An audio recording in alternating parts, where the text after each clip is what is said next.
What's going on, guys? So today we are out here at the fifth wheel doing a pretty important modification to the fifth wheel.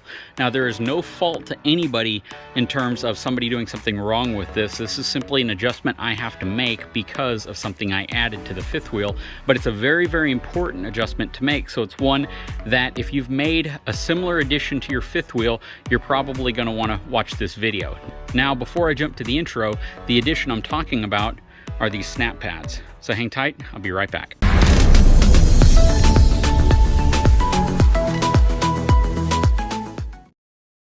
All right, so if you've installed snap pads, which are these really cool kind of recycled rubber pads that permanently attach to the bottom of your landing gear or leveling feet, you're going to want to watch this video because you may have made a change to your RV that you didn't realize. And what that change is the fact that your landing gear or your leveling system is now sitting 1 inch closer to the ground, which might not give you the clearance you need underneath it. I believe LCI recommends at least 7 inches of clearance between the ground and the bottom of your landing gear. And with this snap pad, it's lowered me down to 5 3/4 inches before I make contact with the ground, which means that I could easily be scraping the bottom of this without realizing it simply because this is a rubber material. So what does that mean I need to do? Well, that means I need to adjust the ground control leg up. Now, up front, and people are going to say, well, is your RV level or is it sitting a little nose high? It is sitting slightly nose high, but not nose high enough to make that much of a difference. So up here, I am at 6 1/4, so actually about 6 1/2. So whenever I am leveled out, this one is going to be a little bit lower, maybe about 6 1/4, and the one back there is going to be just a hair higher, but it's still not going to give me that 7 inches that I'm looking for. So what I'm going to do today is simply unbolt the landing gear here and move that leg up 1 hole, which is essentially a 1 inch adjustment. So it should bring me up to where I need to be. I might move it up 2 holes and simply use some pads underneath, but we'll take a look at it once we get this thing removed. Okay, so on this very back leg, there are a total of 6 bolts. I got 4 3/4 inch bolts on this side and 2 on this side. They don't put the other ones there because the motor assembly itself kind of blocks access to it. So I'm going to remove all but 1, and then I'm going to put some pads underneath the foot here so this doesn't just drop down. So it's kind of resting on something when it comes down. And then I'll move it up 1, maybe even 2 spots, just so I get the extra clearance I need. I can always throw a few extra pads underneath this foot right here if I need to whenever we get somewhere, if I feel that it's too high off the ground, because what you don't want to do is overstroke this motor so it goes down and gives you an out of stroke error. So to avoid doing that, you want to make sure that you don't have this thing completely overextended whenever you're leveling out, and you can always add a pad or something to it if you're going to do that. But for what we're trying to accomplish here today, I think we would probably be fine moving it 2 holes up, which is what I'm going to go ahead and do actually. I know I said 1, but I think 2 would be the safer bet, especially because this assembly is really heavy, and once you have it in place, we'll take a measurement, but it probably makes sense just to give us a little bit more ground clearance, especially to get us closer to that 7 inch number. Okay, so I have some of my 10 inch by 10 inch by 1 inch leveling pads right here. They're just plastic Camco leveling pads, and I've placed it underneath this specific leg. I'm going to start unfastening these fasteners, and I'll leave 1 in place just to give me that extra leverage I'll need to kind of hold it in position so I can move the entire assembly up.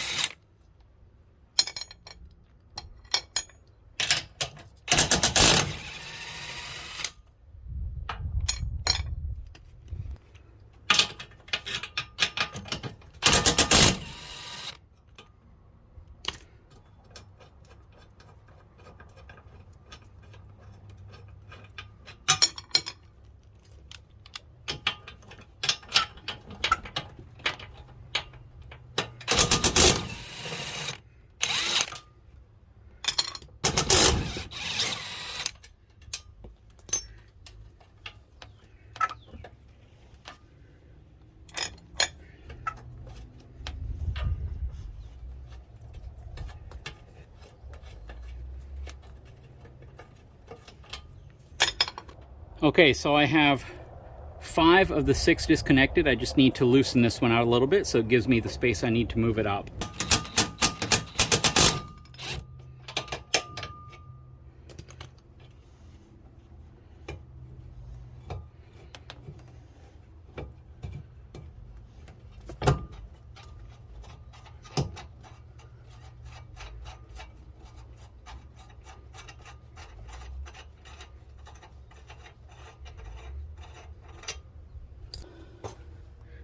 Okay, so I need to move this up 2 holes.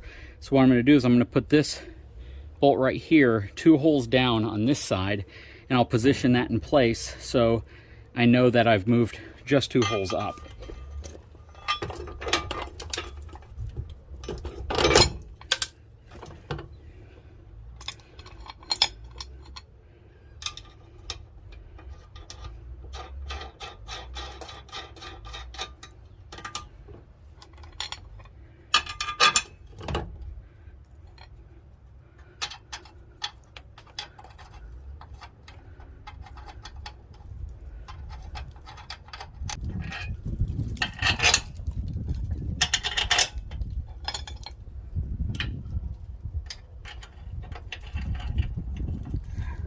If you're wondering what this little coily thing is around my arm, it is mosquito repellent, because mosquitoes are terrible out here. Okay, so next, now that I have it kind of loosely tightened in place, I am going to measure to see how much distance there is now that I've moved it 2 spaces up from the ground to the bottom of the pad. Okay, so it's a little bit more than 7 inches, 7.5 inches, which I think is going to be perfect. And I still have the ability to put some pads down, jack blocks, whatever I need to underneath these pads if I need to make up some of that distance. And really, the jack blocks are designed for that, so that's the main purpose. Let's move on to tightening these up, torquing them down to 90 foot-pounds, and then moving on to the other side.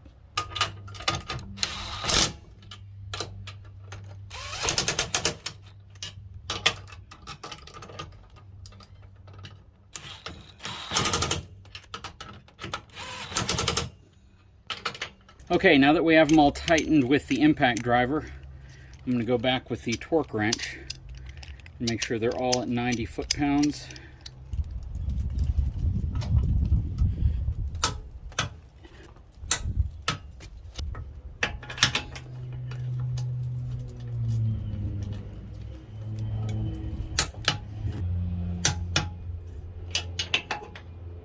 All right, so I torqued down 4 of them from the back side and 2 of them from the front, simply because I didn't have access to the back to be able to do it. But that is completely set up. We are in good shape now. And we'll move on to the other side.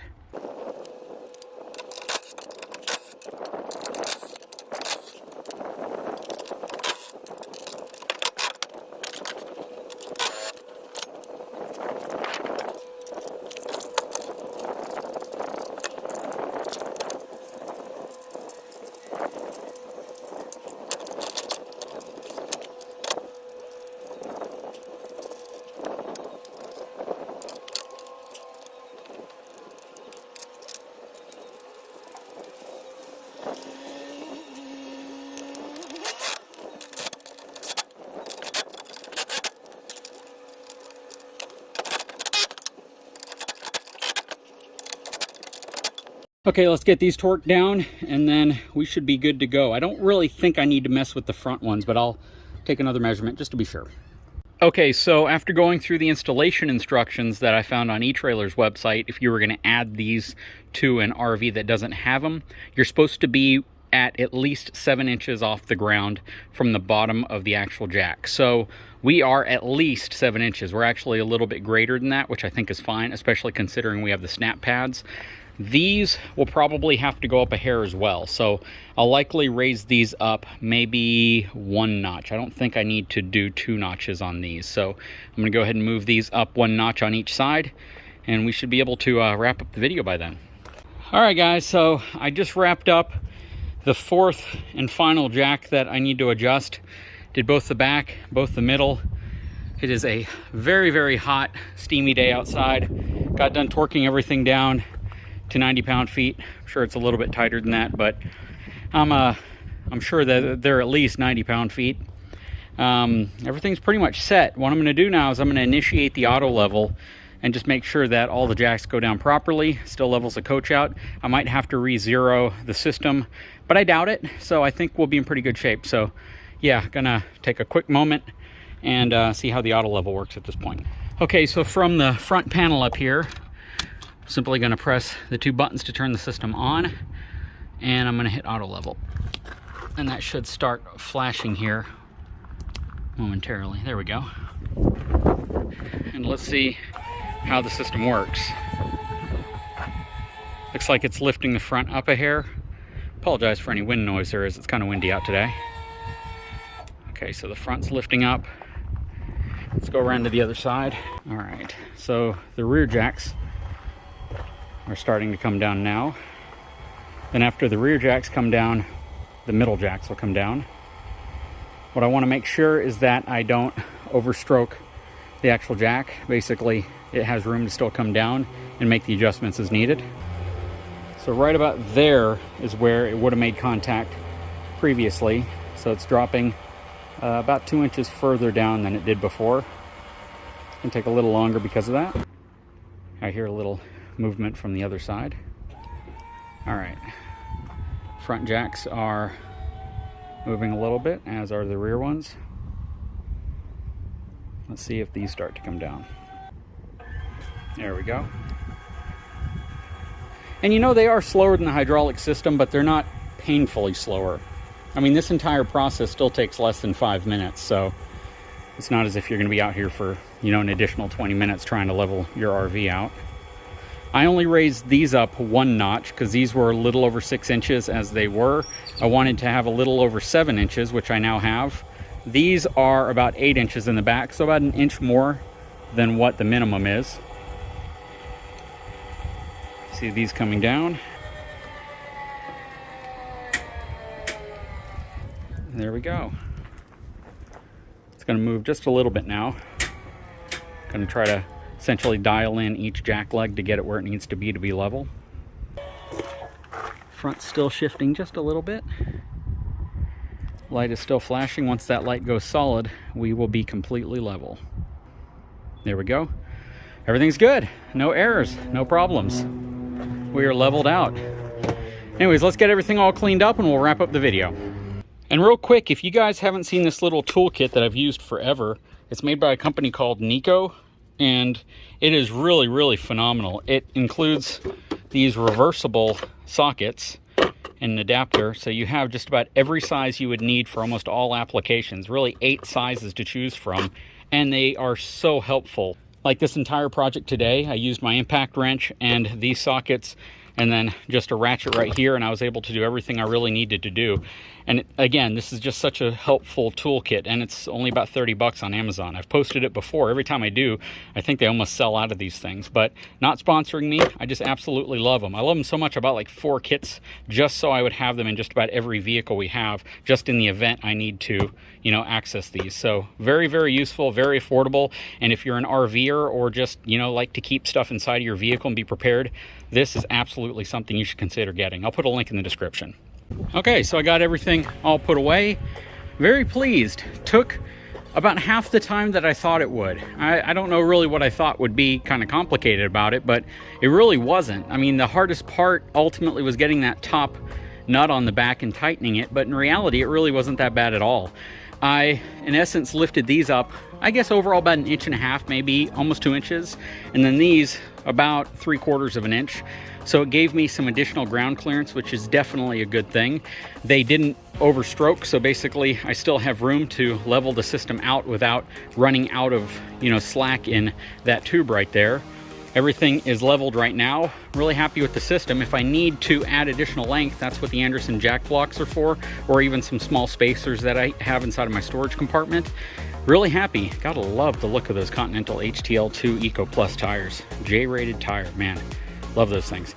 Anyways, guys, this was super easy. I hope it helped you all out. If you were wondering if you could do this, just make sure you have clearance on the inside. I had plenty of clearance. I could have gone up another couple of spots, honestly, on both of them. So it definitely wasn't that difficult, and it is something that you can do yourself as long as you're patient. You know, bring some blocks out to kind of support the thing once you get the bolts out, and tighten everything down the way you're supposed to. Anyways, I sure hope you enjoyed this video. If you haven't had a chance, please take a moment, subscribe to my channel, give me a thumbs up, and we'll talk to you again very soon.